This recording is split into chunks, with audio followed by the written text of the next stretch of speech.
Good evening, and welcome to Real Words.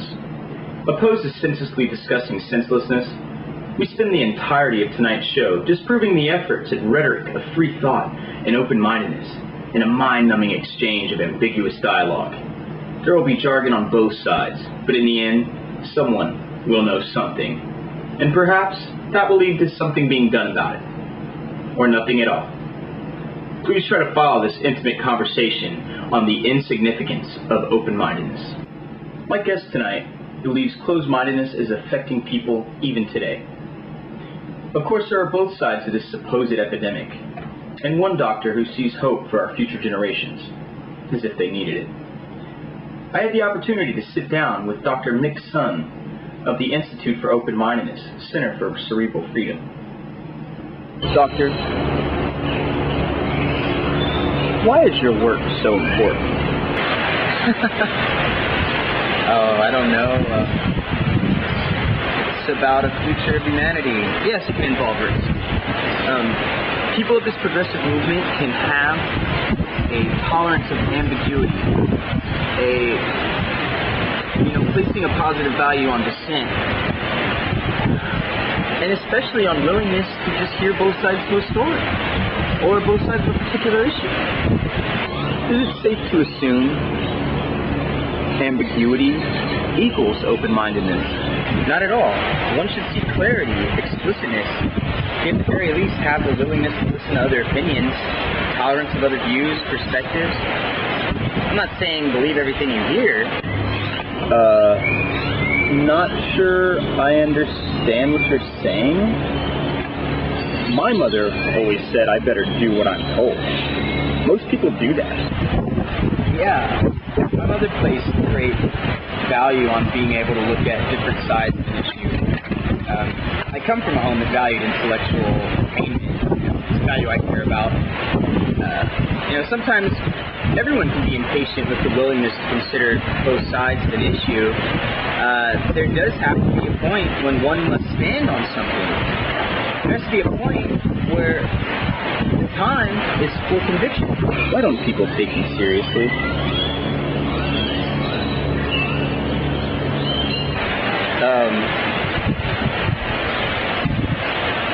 Well, the typical response is, it's different. I don't understand it. I won't.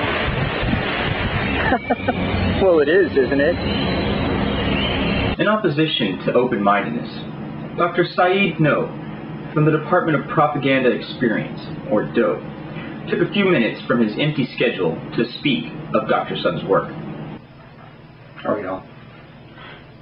This liberal sort of free thinking leads to chaos. Dr. Sun is performing work detrimental to controls needed in our New World Order. Besides, look at him. He's a baby. What does he know? I've been doing this for 30 years. This is the way things work. This is how the world is. You want flowcharts? I got flowcharts. I got whiteboards. I can show you the facts. The facts. You have been called many things by your peers. When something is repeated over and over again, when the opposition grows continually, do you start to believe it? What do they know but what they're told anyway? There are many cases in which we can attribute great things to open-mindedness, great works in history and innovation. Now, should there be a limit to open-mindedness? Too much of anything is a bad thing. Would you disagree?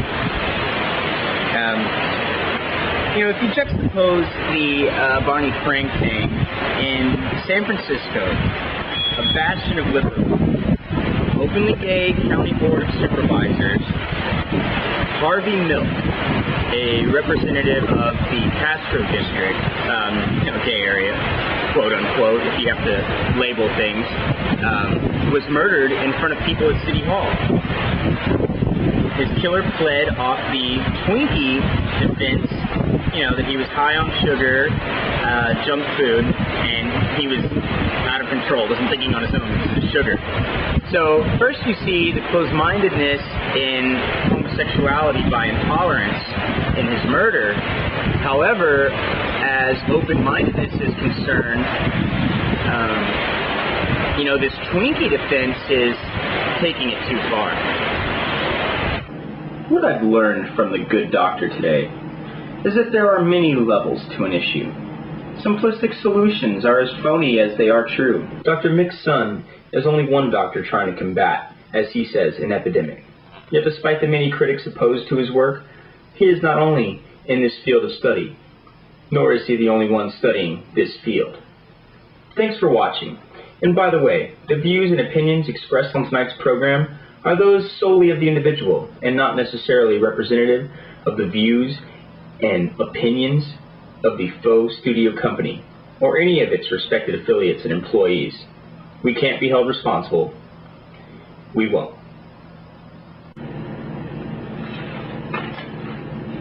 We'll be right back after a word from our sponsor. Open your mind!